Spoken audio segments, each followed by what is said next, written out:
La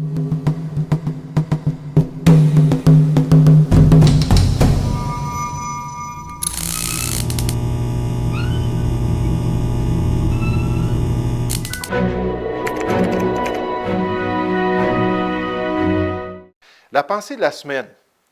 L'évolution de molécules à l'homme nécessite un mécanisme pour créer des programmes génétiques complexes ou de l'information. Les mutations et la sélection naturelle mènent à une perte d'information. Qu'est-ce que ça veut dire tout cela?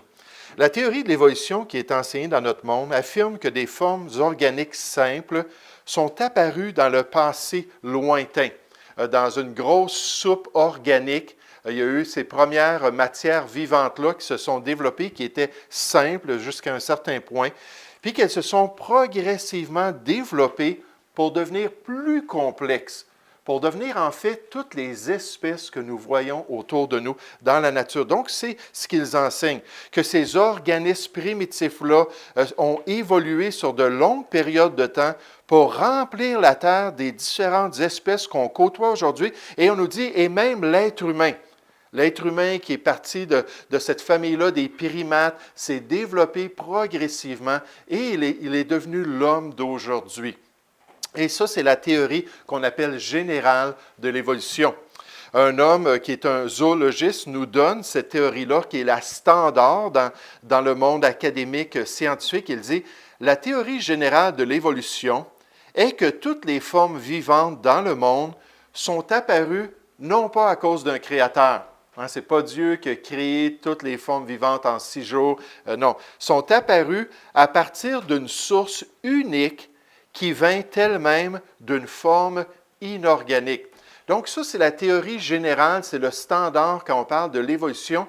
Puis là, on nous dit que tout a commencé quelque part sur la planète Terre il y a des millions d'années, d'une manière très, très simple. Puis ces petits organismes-là ont commencé à se développer, puis finalement sont devenus plus tard des poissons, des amphibiens, les quadrupèdes, les primates, et tout ce qu'on voit aujourd'hui à partir de ces organismes simples-là. Maintenant, scientifiquement, ça ne fonctionne pas du tout. Bibliquement, vous le savez, ce n'est pas ce que Dieu nous dit du tout. Mais même scientifiquement, lorsqu'on regarde le monde autour de nous, on voit qu'il y a des gros problèmes.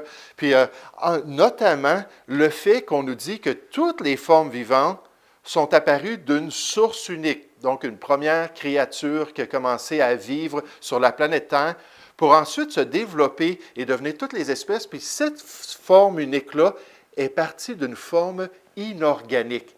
C'est-à-dire quelque chose qui n'était même pas vivant. En science, une des lois, les mieux attestées, les mieux confirmées, c'est ce qu'on appelle la loi de la biogenèse. Puis la loi de la biogenèse, c'est très simple, c'est que la vie vient de la vie. Là, on veut faire accroire que quelque chose d'inorganique, comme juste des produits chimiques, qui étaient dans un cours d'eau quelque part, une éclair, une source d'énergie est venue frapper ces choses-là. Puis là, c'est devenu une petite forme vivante, qui, elle, a parti et s'est multipliée. Vous savez, ça n'a jamais été démontré scientifiquement et c'est la base de la théorie de l'évolution. On a travaillé dans des laboratoires à mettre toutes sortes de produits chimiques ensemble, mettre toutes sortes de formes d'énergie pour faire partir la vie. Et pendant des années, les scientifiques ont cru qu'ils étaient capables, même avec leur intelligence, même en plaçant tous les éléments nécessaires pour que ça devienne les premières protéines, les premières cellules, les premières molécules, puis ainsi de suite. Puis même en travaillant toutes ces années-là, ils n'ont jamais été capables de créer la vie. C'est la base de ce que les gens croient autour de nous. Toutes choses viennent de l'évolution, mais à la base, ce n'est pas du tout scientifique. Même Stanley Miller, en 1958, souvent les gens vont dire « Oui, Stanley Miller a créé la vie ». Il n'a pas créé la vie, loin de là. Mais de plus, ça c'est l'étape primaire, quelque chose d'inorganique qui devient un petit être vivant. Mais de plus, c'est ça le point de notre pensée ce matin, c'est que même si cet être vivant-là avait été produit de quelque chose d'inorganique, cet être vivant-là n'aurait jamais été en mesure de devenir tout ce qu'on voit aujourd'hui. Il n'avait pas l'information génétique nécessaire pour devenir autre chose que peut-être une petite amibe dans un cours d'eau. Ça prend énormément d'informations. Ça prend un surplus d'informations génétiques. Ça prend un ajout de codes génétiques complexes dans les gènes et dans l'ADN pour qu'une chose puisse se multiplier et devenir quelque chose d'autre. Ça prend plus d'informations. Et ça, il faut comprendre cela, que l'information, ça vient d'une intelligence. L'information, ça doit venir d'une autre source. Donc, l'évolution est impossible scientifiquement. C'est ce que cet auteur-là dit.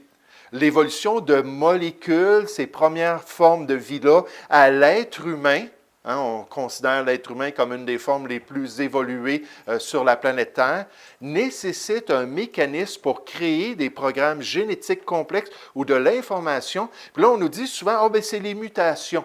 Hein, les petites gènes qui ont commencé à changer, tout ça. Les mutations ne rajoutent jamais de l'information. En fait, elles perdent même les informations. On nous parle de la sélection naturelle. La sélection naturelle ne peut pas produire plus d'informations. C'est tout à fait impossible de le faire. Maintenant, on sait que les organismes peuvent s'adapter selon les pressions de leur environnement. Ils peuvent changer. Ils peuvent développer des capacités, mais ça demeure toujours la même espèce. Vous vous rappelez, dans Genèse chapitre 1, Dieu dit, j'ai créé les choses selon leur espèce. Puis tout le bagage génétique est là pour qu'un chien puisse devenir 300 sortes de chiens différents. Tout le bagage génétique est là pour qu'un oiseau puisse produire toutes les centaines de sortes d'oiseaux. Mais ça ne demeure qu'un oiseau. Donc, de partir de quelque chose d'inorganique, c'est totalement impossible. De partir d'une petite créature plus simple et de grandir en complexité, c'est impossible. Scientifiquement, l'évolution, c'est un gros zéro. Ça ne peut se produire. Puis en fait, ce qu'on voit, ce n'est pas la progression. Ce qu'on voit, c'est la régression génétique. C'est la dégénérescence moléculaire. Les créatures, avec le temps, s'empirent. Vous savez, même l'être humain, rendu à 40 ans, on a environ 30 000 mutations dans notre corps, et en particulier une centaine qui sont dans nos gènes qu'on peut passer à nos enfants. C'est pour ça que c'est dangereux quand on a un couple dans la cinquantaine qui veulent avoir des enfants, ils peuvent avoir des problèmes avec la progéniture. Parce qu'ils ont tellement de défauts génétiques dans leur corps qu'ils peuvent passer ça à la progéniture. On n'est pas en train de s'améliorer. Et le problème pour toute chose, c'est ce qu'on appelle l'entropie. L'entropie, c'est tout simplement ce phénomène-là que Dieu a mis dans la création après le péché de l'homme. Au lieu de s'améliorer, toutes choses s'en vont en se dégradant. Le désordre augmente, le chaos augmente dans tous les organismes. Et c'est ce que la parole de Dieu nous dit. C'est tellement mieux de croire à la Bible que de croire aux théories humaines. On nous dit, et encore, toi, Seigneur.